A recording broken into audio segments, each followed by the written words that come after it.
It's a warm June evening and the crowds on London's Bankside are flocking to Shakespeare's Globe Theatre. Tonight they're going to see a tale of treachery and political intrigue, of heroism and mighty deeds, and a messy end for at least some of the cast. 2016 is, of course, the 400th anniversary of the death of the greatest ever playwright, and today we've a story for you that he'd have been proud of.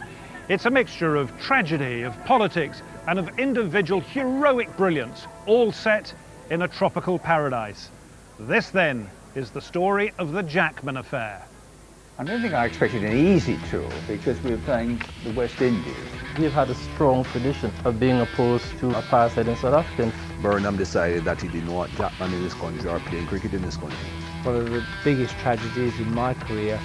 Butcher, you have now taken black race back to the days of slavery. I was frightened of the first quarter batsman. It was quite clear that we all had to do. We've got to get out of this place if it's the last thing we ever do.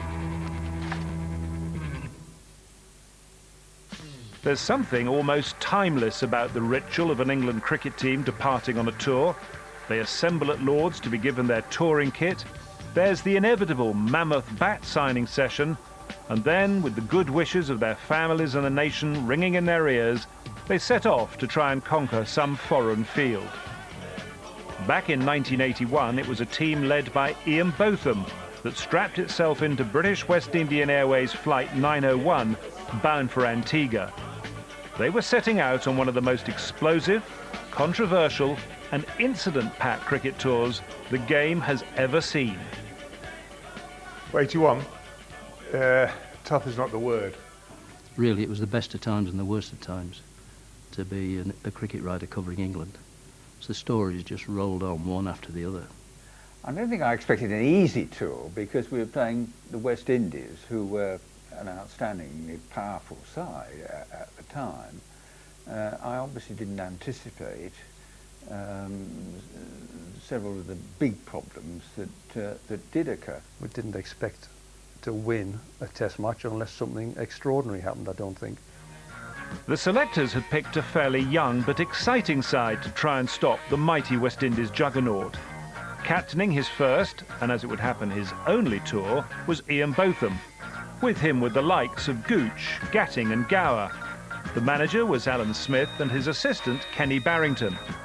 The selection that had caught the imagination of the press, though, was that of the Middlesex batsman Roland Butcher, Barbados born, and now returning to the islands with the chance to become England's first black cricketer. Once the story broke, then obviously you were getting phone calls from all over the place. People wanted to speak to you in relation to this. How do you feel?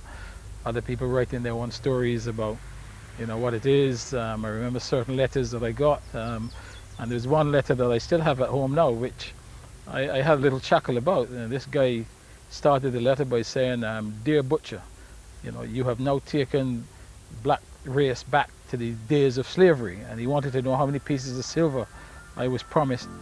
The early stages of the tour were frustrating. Poor weather, indifferent practice facilities, and then defeat in the opening one-day international by just 2 runs meant England had no form going into the first test in Trinidad. Despite a mini riot which delayed the start of play on day one, the locals weren't happy with the dropping of legendary local keeper Derek Murray. The match did have a certain inevitability about it. The West Indies batted first, made 426, and England were then bowled out twice for well under 200. The West Indies were 1 up with 4 to play.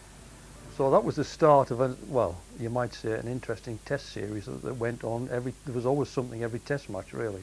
As England drowned their sorrows with a consolation beer, they now made arguably the most important decision of the tour.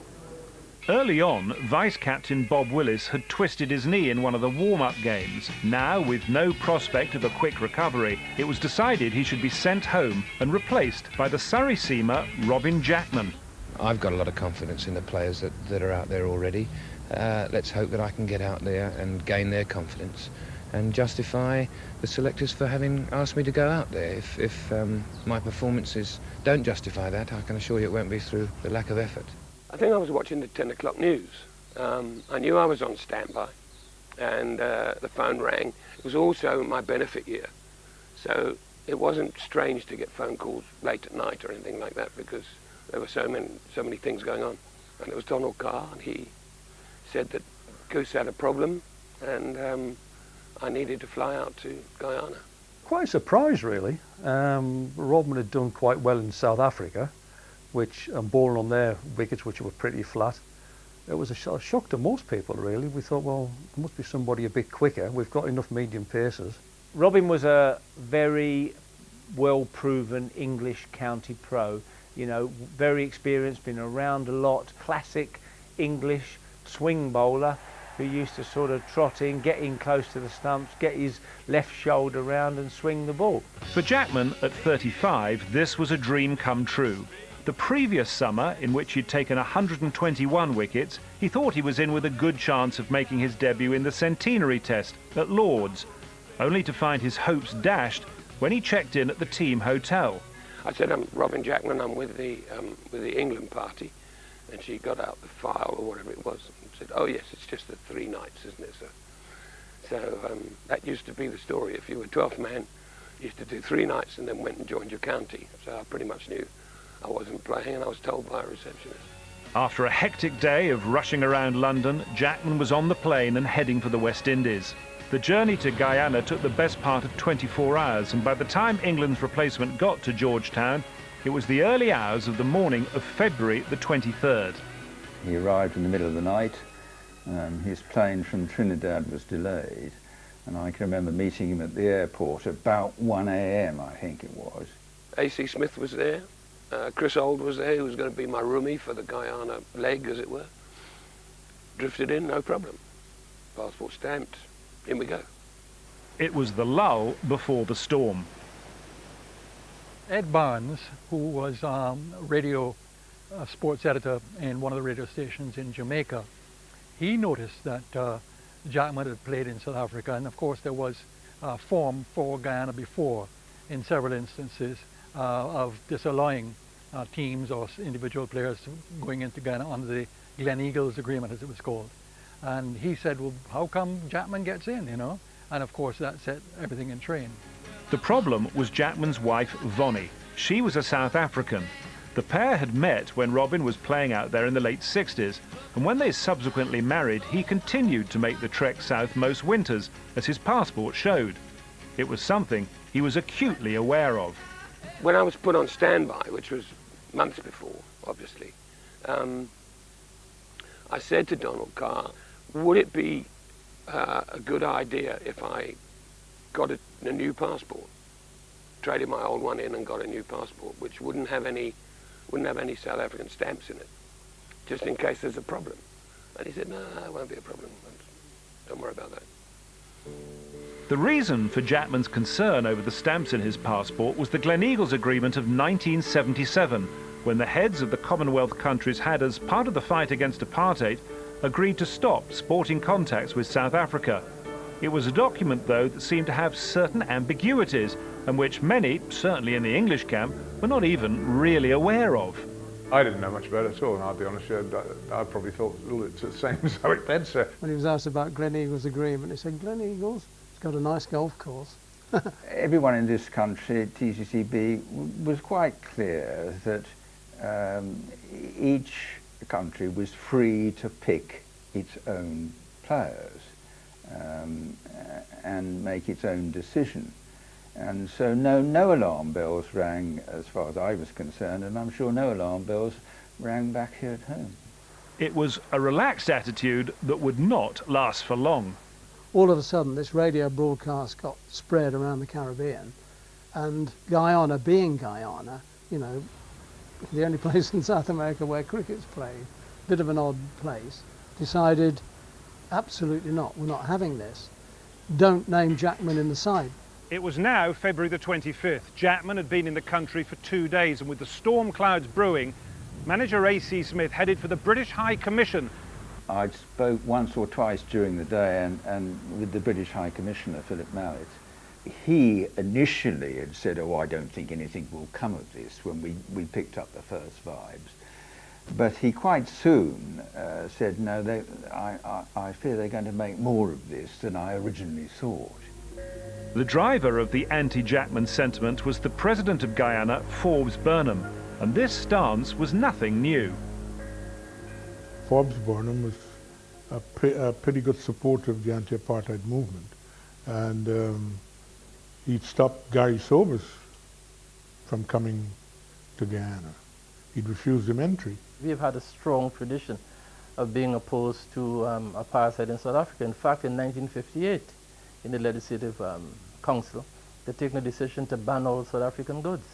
And we celebrated a lot of African independence occasions here in Guyana. And we understood what South Africa meant to Africa. And being a country with a significant African population, we understood why apartheid was something that the Africans found quite abominable. I don't think too many West Indians looked up kindly upon those who did go and play in South Africa, because it was looked upon as supporting the South African regime. So I don't think it was a surprise when Burnham decided that he didn't want Jackman in this country or playing cricket in this country. There were, of course, any number of ironies in the whole affair. For a start, Jackman wasn't the only member of the England touring party to have played and coached in South Africa. But more importantly, England had long been at the forefront in the battle against apartheid. Back in 1968, when Basil d'Oliveira had been picked to go to South Africa, the refusal of the Vorster government to allow him to play back in the country of his birth had led to England cancelling that tour on the grounds that no government would tell England's selectors who they could and couldn't pick, which apparently was just what was happening now. No, we weren't picking the team. The team was already picked. And we were saying that as your policy, you should know that you can't do it. I mean, the team is picked by the MCC. A number of people in Guyana thought, oh, well, they'll send Robin Jackman home and get someone else and we'll get on with the test match.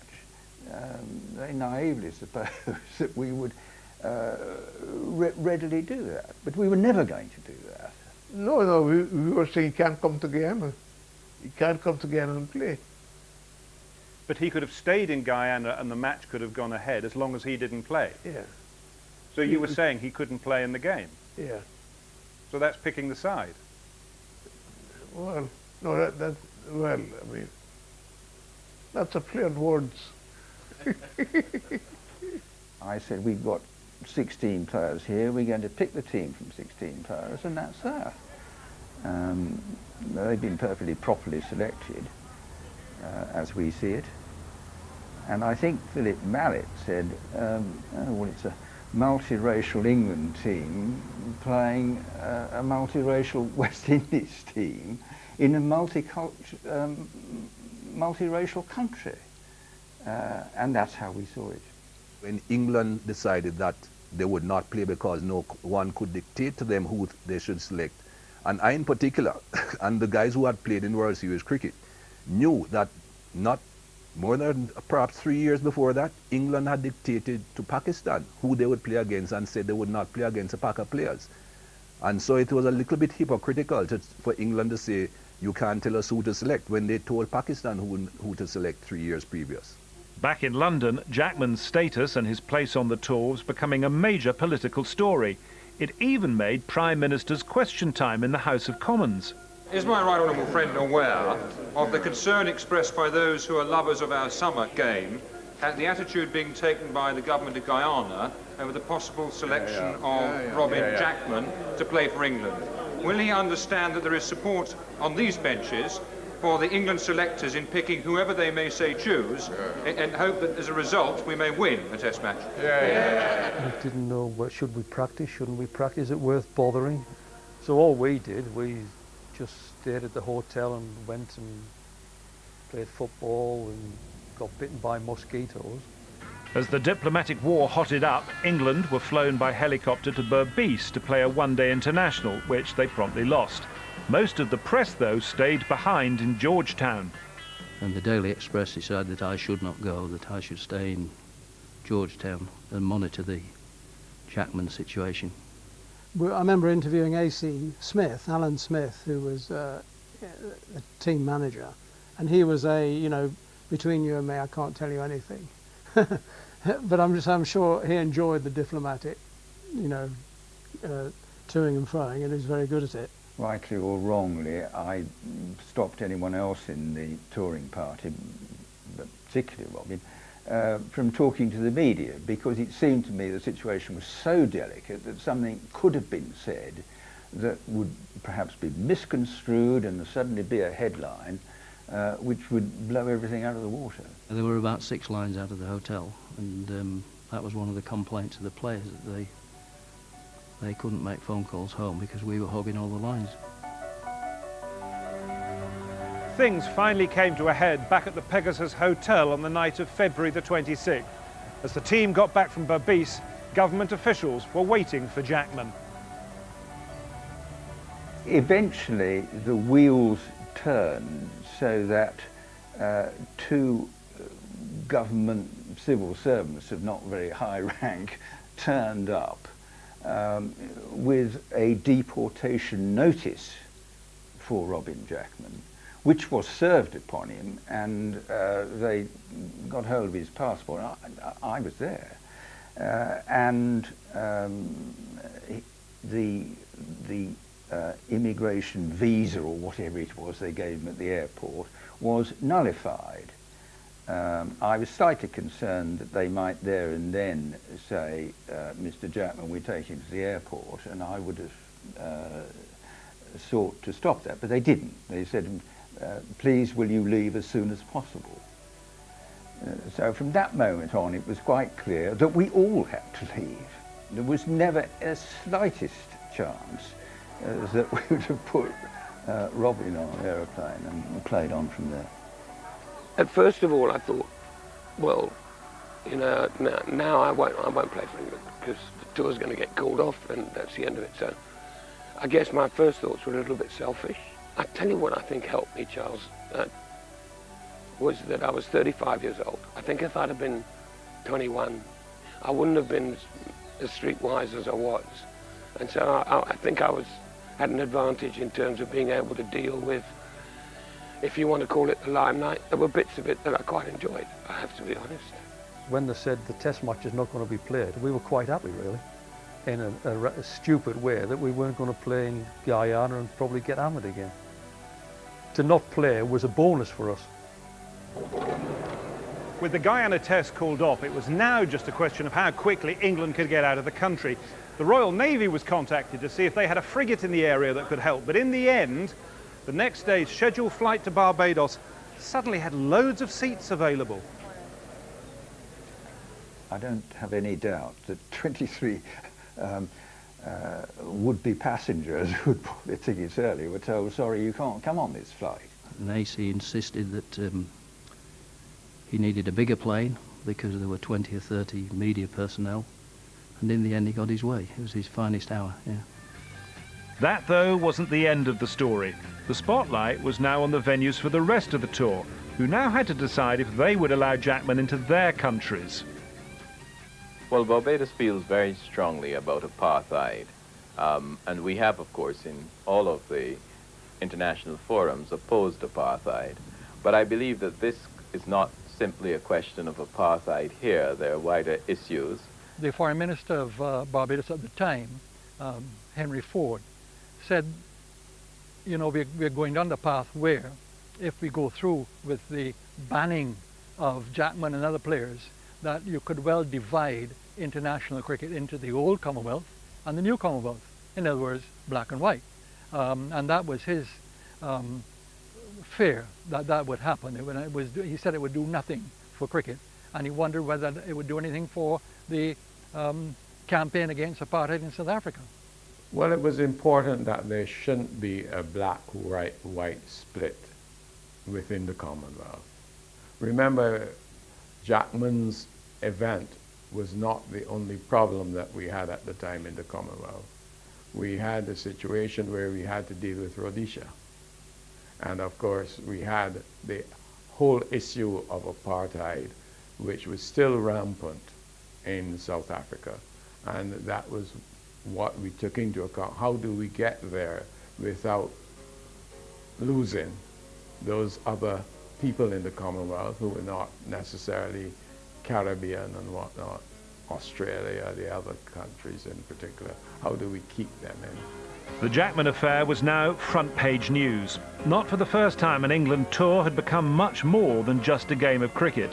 For the best part of a week, the players were reduced to being simply tourists, while the politicians talked. Well, it took a long time. You know, I lived right across the road from where they were meeting at Rocky Resort, and every night they would come out and we were looking for a release or something, and oh, we haven't reached it yet.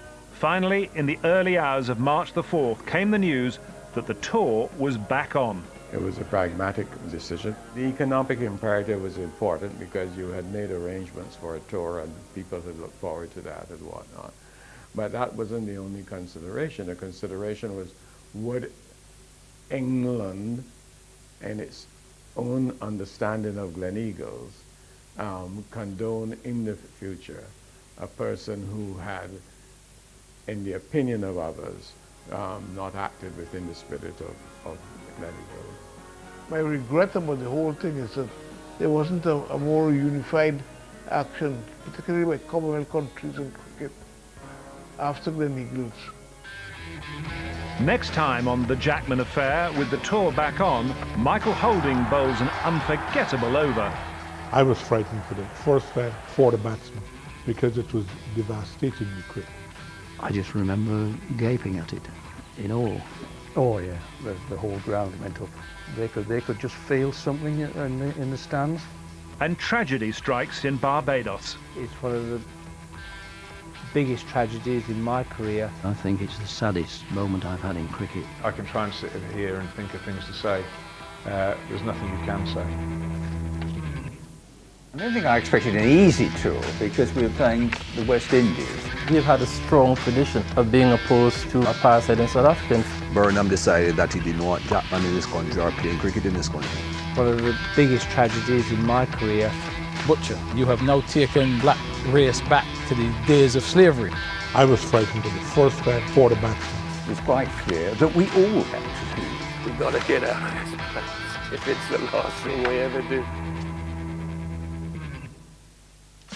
81. Tough is not the word. It was the best of times and the worst of times to be a cricket writer covering England. So the stories just rolled on one after the other.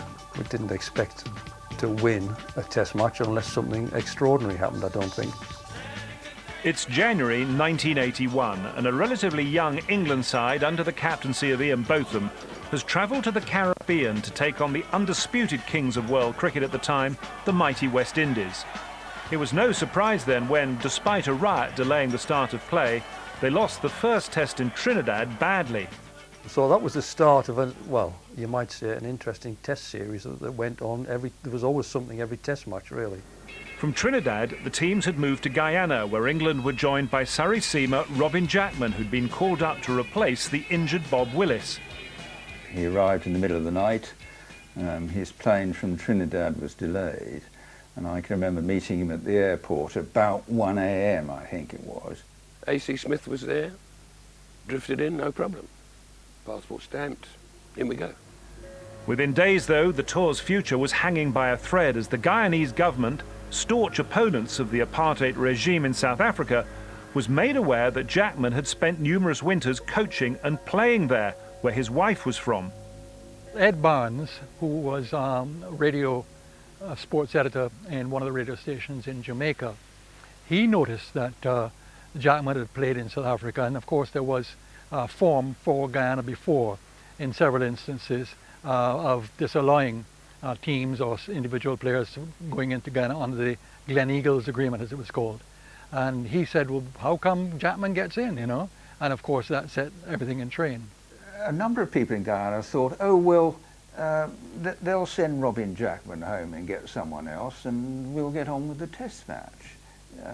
They naively supposed that we would readily do that, but we were never going to do that. 4 days after he got there, a deportation notice was served on Jackman to leave Guyana. The second test was cancelled and England headed for Barbados. It was now down to the governments of the remaining venues for the series to decide if they would let the tour carry on.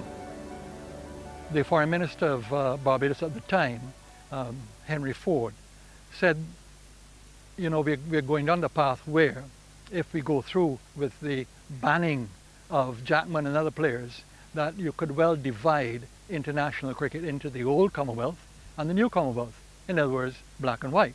And that was his fear that that would happen. He said it would do nothing for cricket, and he wondered whether it would do anything for the campaign against apartheid in South Africa. Finally, after a week of debate, the tour was given the green light, and 23 days after the first test in Trinidad, the cricket resumed at the Kensington Oval in Bridgetown, Barbados. England made wholesale changes. Jackman, the cause of all the trouble in Guyana, was given his debut, as too was Roland Butcher. Butcher, born and raised in Barbados but who had lived in England since he was 13, was about to become England's first black test cricketer. I mean, it was surreal, really. Everybody wanted a piece of you, something I really didn't understand at the time, all this attention, because to me, here was someone fulfilling a childhood dream of playing test cricket. It just so happened to be in Barbados and in the Caribbean against the West Indies, so I was really looking forward to that, but the attention was phenomenal. I remember on The Nation, we always produced a magazine-type paper to coincide with the test matches. And we put his colour picture on the front cover, and the headline was, "Our boy, their bat." I remember that headline very clearly, and I think what really happened was that the reaction was mixed, in that the majority of people wanted me to do well personally, but they wanted England to get beat. So to them, they were looking at their boy doing well and England losing. Tremendous story, really, because it's the first time a Caribbean, obviously, had played for England. When you think in terms of, you know, the racial overtones of that series, the fact that England was playing Roland Butcher as well indicated how broad-minded and, you know, we were about race or background or ancestry, whereas, you know, Guyana had more or less kicked us out for something similar. There was great pressure on Roland to go out and play against them. More pressure than us, really. You know, they were probably after him more than the rest of the England side. When play got underway on time, it was Jackman, though, who made the first impact with a wicket with his 5th ball in Test cricket. I can picture it as I sit here talking to you. I wasn't nearly as nervous running in to bowl my first ball for England as I was bowling my first ball for Surrey against Cambridge. He nicked a wide-ish one. Gooch caught it. I jumped up and down. Beefy came and gave me a hug, nearly broke a couple of ribs. And yeah, we're off and running in Test cricket. And the success continued to such an extent that at 65 for 4, the West Indies were wobbling as England's seamers took advantage of very favourable conditions. I remembered quite vividly when the day before, and Boycott was there having a look at the pitch, and I was there, and when he bounced the ball and it took off, and it, you know, went quite high in the air, and he was very surprised. Anyhow, we batted first, and Jackman with a wicket that was green, and he was a bit of a handful, but we managed to weather the storm. They did, mainly thanks to Lloyd, who counter-attacked with a brilliant 100. Nevertheless, England had every right to be pleased when early on day 2 the West Indies were all out for 265. Within the space of 1 over from Michael Holding, though, that pleasure had gone, as everything changed. I remember it very well. I was in the pavilion, obviously watching, and I remember it was the very first over of the innings, and it was just an unbelievable over. It was fearsome, it was frightening. There was no real respite for Jeff. I was frightened for the first time for the batsman, because it was devastatingly quick. And he just never let up right throughout the over, so it's an over that you cannot forget, even if you were batting or if you were watching. I think it's Michael Holding's probably quickest spell he's ever bowled. Every ball was different, and it was probably, every ball was quicker than the other. And it was a tough situation for anybody. Jeffrey, I think that's probably one of the quickest spells he's faced. Jeffrey, you know, in those days was the prize wicket, because he was the sort of glue that kept the innings together. He was the guy that would bat all day. He's never going to give his wicket away. I just remember gaping at it in awe. People keep on talking about that being a great over and the best over bowled and all that. I wouldn't necessarily agree. I think Geoffrey Boycott spread that tail because it happened to him. And he wanted to be boosted by that. He was a thoroughbred. He was a pedigree bowler in terms of his action, his mobility, and he's a guy that doesn't have any looseners in the first over. He's straight into it from ball one, and obviously I was standing at the other end, was quite happy to be 22 yards away. Nobody said anything to anybody. Just sort of watched, and when the off stump went out the ground, looked across, I don't know who walked in at number 3, but Bill Athy, it might have been Bill, I think. Ashen. It was only, what, 5 balls, 6 balls. And when that stump went cartwheeling out the ground, the whole place erupted. There was a horrendous roar and we thought, oh dear. And you always thought that against them, but oh dear, what's coming next? I can imagine what a gladiator felt like back in the days, you know, when he had to go and take on a lion in front of a baying crowd. I just remember everything just clicking, and the end result was beautiful to see Geoffrey Boycott being bowled. After the brutal elimination of England's premier batsman, the rest of the innings, including Butcher for 17, became a sad procession as Roberts, Holding, Croft and Garner bowled England out for just 122. And just when they thought it couldn't get any worse, it did. It's one of the biggest tragedies in my career. I think it's the saddest moment I've had in cricket. I can try and sit here and think of things to say. There's nothing you can say. Kenny Barrington was an England great. His average of 58.67 from the 82 test matches he played between 1953 and 1968 marks him out as the most successful post-war batsman the country has ever had. But in the West Indies, as the tour's assistant manager, Barrington was much more than that. And on the night of March the 14th, the second day of the Barbados test, he died. I drove back to the hotel about 11 o'clock, 11:30 at night, and I think it was Anne I saw, it was Anne, who was in the lobby, and she said, oh, come quickly. Kenny's very ill. Bernard Thomas is with him. And we got straight into the lift and went up, and Kenny had died. I mean, he'd had a heart attack which was immediate and fatal. I got a phone call at about 7 a.m, which was from AC. He said, look, just pop along to the my room, will you? And I think I said something jokingly, it's a bit early, isn't it? You know, 7:30 in the morning, a bit early. ACC, and he just said, no, I need to sit down and talk to you. It's quite urgent. And then I thought, well, hang on, something is important here. I heard about it about 7:45 in the morning. There was a knock at the hotel room door. As soon as I opened the door, I knew there was something obviously seriously wrong. And AC said, Jackers, sorry to have to tell you that Ken Barrington died of a heart attack last night. We need everyone in the team room by whenever, gave us a time. Kenny Barrington was one of the most wonderful people I've ever worked with in professional cricket. One of his greatest fortes was that I'd never heard him say, in my day, ever. He was a father figure, a mentor, a counsellor for all us young players. I remember crying my eyes out, and I was when we all lined up on the field, and I don't mind saying it, I just thought of him when I went out there. Very difficult to see through tears. Struggling to see you now.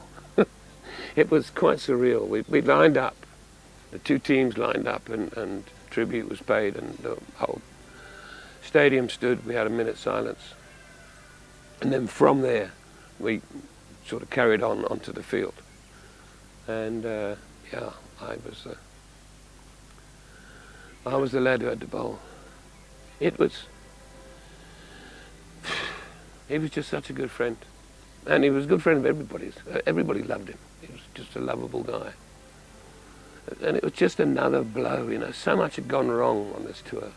And here was the biggest blow of all. You know, it knocked what I'd gone through into a cocked hat. You know, it was mere nothing. Here we'd lost a great England cricketer. There was talk about not playing. There was talk about abandoning the game. He would not have dreamt of day's play not being or postponed or get out there and play. And that's what he wanted, so that's what we did. Somehow, rightly or wrongly, we felt, well, there are a lot of people here. A lot of people have come from Europe. The tour's already suffered setbacks and play not taking place. What would Kenny have said? And the view was, well, he have said, go on, chaps, go for it, and keep going. So they played, and maybe inevitably they lost by nearly 300 runs, although not before Graham Gooch had made an emotional second innings 100. I can't speak for anyone else. I can speak from the 100 I scored, and it was a pure motivation for Kenny, and I don't know, he just gave me something extra for some reason for that innings. For the press corps, there now followed an extraordinary diversion when a yacht suddenly turned up off Barbados carrying the infamous Ronnie Biggs. The great train robber had been kidnapped by some mercenaries who hoped that by bringing him to an island with close British connections, Biggs would be returned to the UK, where he was wanted after escaping from Wandsworth Prison in 1965. I got a call saying, Ronald Biggs kidnapping, it's happened. We want you to leave the cricket, find Ronald Biggs. He's somewhere out in the Caribbean on a yacht. So we went to the airport, hired a light aeroplane, a camera crew and I, and we were looking for this yacht. Then we got the word that actually Biggs's boat had been brought into the harbour in Barbados by the police. So I got out there just in time to film him getting off the boat and being taken by the police to the police station, and managed to get a very quick word with him. Everything all right, Ronnie? He said, oh yeah, I'm fine. You know, that was it. Because that was, I think that made a lead on News at 10 that night. An interview with Ronnie Biggs. Oh, you all right, Ronnie? Yeah, I'm fine. Exclusive. As it happened, the extradition case was thrown out by the courts. Biggs went back to Brazil, allowing all attention now to switch to Antigua and the island's first ever test. Antigua, it was all about Viv. It was all about Smoking Joe. It was all about the Master Blaster and every other nickname he had, and it appeared on every bit of graffiti, every bit of newspaper you picked up. There was a picture of Viv and what Viv, you know, what it meant to Antigua. Massive occasion for Antiguans. You know, Andy Roberts playing as well. Yeah, it was sort of ordained in a way. In fact, first honours in the game went to Peter Willey. His unbeaten 102 meant England got a reasonable first innings score. I can remember it to this day. I'd gone out, we were in trouble again, and I was messing about. I think Guyana was bowling, and I thought, well, whatever comes down next, I'm going to hit it for 4. I hit this ball for 4 through mid-on or somewhere. No fielders, of course, they were all behind us. And something just took over me. Difficult to explain. It wasn't me batting. I was in the zone. His style of play was made for the West Indies. The West Indians found it a little bit difficult to bowl to him because of the way he opened up, and anything short he could cut, where his real strength was on the offside. And if he went straight, he flicked it very well off his legs. After that, though, it was over to the main event, as Viv treated his adoring fans to the inevitable 100.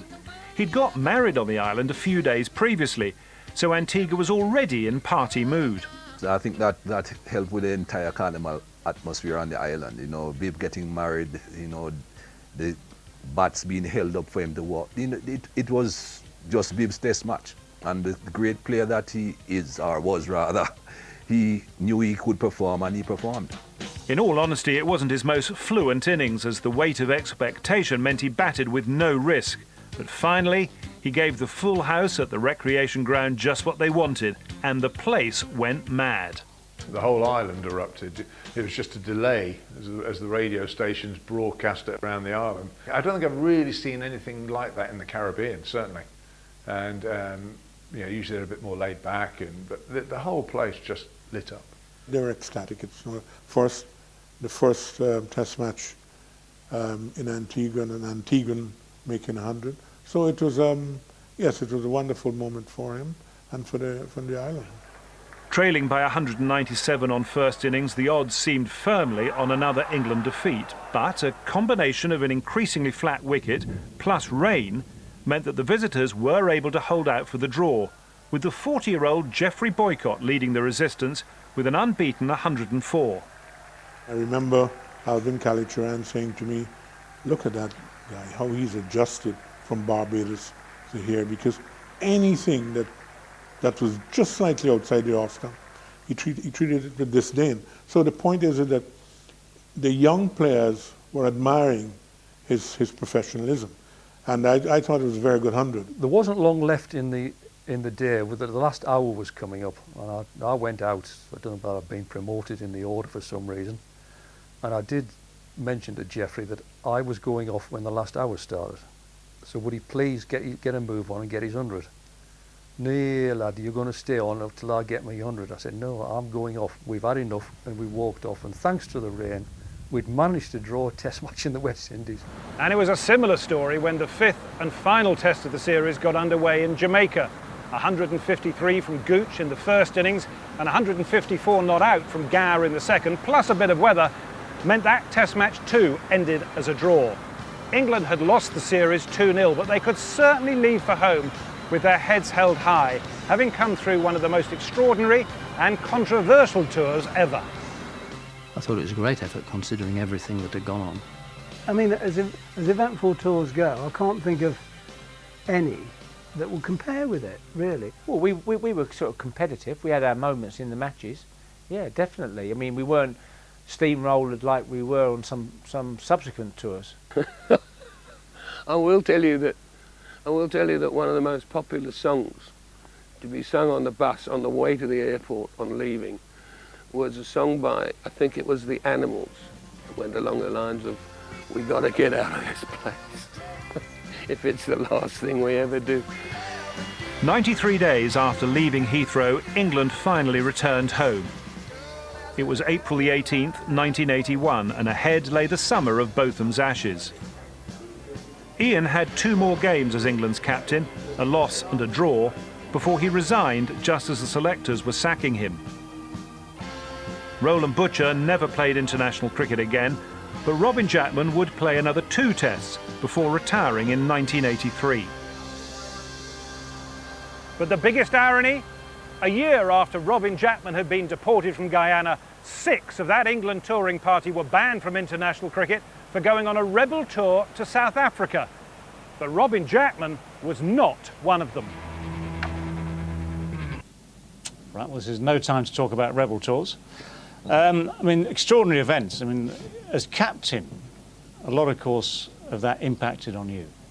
Yeah, I remember the phone call, as if it was yesterday, from AC, will you come down to the room? And he said, it's quite urgent. I went down and I had no idea. I knew that obviously something was up, but I had no idea how terrible it was. And I got there, and the first thing is, well, we looked at each other, well, what do we do? You know, do we stop the test? Do we say, let's put it on hold, or do we just abandon it, or do we play on? And very quickly the penny dropped that Kenny he'd have only wanted the latter. He wouldn't have wanted anything else. He'd have wanted us to go out there and play. And the thing I remember most about that morning when we were out on the pitch, where the team room was very emotional, obviously, that morning when the guys all arrived and AC and I told everybody what had happened. And we decided pretty much then that we'd go ahead, and the players were all for it. But yeah, I think when both teams lined up that morning outside the pavilion in Barbados, and there wasn't a dry eye in the house, and that's both teams. And that was, I think, what everybody thought, and the respect they had for Kenny Barrington. The Colonel was an amazing guy, and I got very close to him over that period of my international career up to that point, and as did a lot of other guys. But he was a very special man, and it was a major blow. And but as Kenny would have wanted, and that's why I always admired him, he had that British bulldog on his chest, he wore it with pride, he wanted the show to go on. I mean, you made a good point in the film about his attitude to the game. I mean, he was a keen supporter of England and English players. He was avuncular, therefore, I mean, he was on everyone's side in that England dressing room. And we'd known him through Australia, a couple of tours of Australia, where he lived every moment. I mean, that was possibly one of the problems. He actually lived every moment, every ball, you know, it hurts or whatever for him as he watched each game. Yeah, and when we weren't playing well, those 40 cigarettes probably didn't help either. Yeah, fair enough. In the corner in the ashtray. Yeah. But he watched every single ball, and he lived it. He lived the game. Yeah, it was. And I'm going to say, let's not forget, he'd been one of England's finest. He averaged about 60, didn't he? 58.67, yeah, I think. just short of 60. But yeah. I can remember they loved him in the Caribbean as well because of that, the way he fought against the great Wes Hall and Charlie Griffiths, and he got to his century. I think it was in Trinidad, where he hit. I think it was Wes down the ground for a straight 6 to his 100. Now people don't associate that with Kenny. They see the dogged player, but he went to 100 with a straight 6. Yeah. Well, fond memories of Kenny, very much so. That over, the over. Now you just come off from batting, so you said you were loose and warm. Yeah, I was loose. I don't remember if I was the last person out or if I went in with as the last pair. I don't remember, but I just remember going into the dressing room and Dennis Reid just loosening us up as usual, a few stretches and that sort of thing. So I was very loose, and as usual in the Caribbean, it's warm. So it wasn't that difficult to really charge in. But one of the other incentives for running in and bowling past that very first over was Clive Lloyd came to me in the short interval and said to me, because I think Clive was of the impression that it was time for me to take over the bowling and lead the attack from Andy. And he came to me and said, Mr. T, that was my nickname at the time, which end do you want? And I was a little bit perplexed by that question because Andy Roberts is the man who gets a new ball and chooses the end. And I said to him, whichever end Andy doesn't want, because I was trying to tell him, listen, Andy is still the man. And he said, okay, okay. So he said, you'll bowl from the pavilion in, which is whichever stand that is, I don't remember. But you'll only bowl a few overs and then follow Andy with the breeze from the other end. So I knew I was going to bowl a short spell, so I said, let's just charge in. And luckily, everything just started off quite well. It's a complicated business, bowling, isn't it? It's not complicated at all. It was interesting watching, wasn't it, from the relative safety of the pavilion at the time? Yeah, well, normally when you get in a situation like that, I would go and sit down or lie down the quiet corner of the dressing room and just think about what's going on. But I actually went in there and just the atmosphere and the buzz, and it was a bit like Kilroy was here. All these faces appeared just above the windowsill there watching, and you watched the first couple of balls, and I was thinking, do a hamstring, Mikey, do a hamstring. Like Melbourne. Yeah, like Melbourne when I carried you off. But, do a hamstring, do something. But it was extremely quick bowling. And it was a strange test because we almost had West Indies in serious trouble. And then of course, the rest is these guys charged in. I'm afraid time is that. We've had them in trouble once or twice. We never won, or seldom won. Yeah. Leave it there. Thank you very much indeed to both of you. Great series, great reminiscing about that in many ways, not in other ways.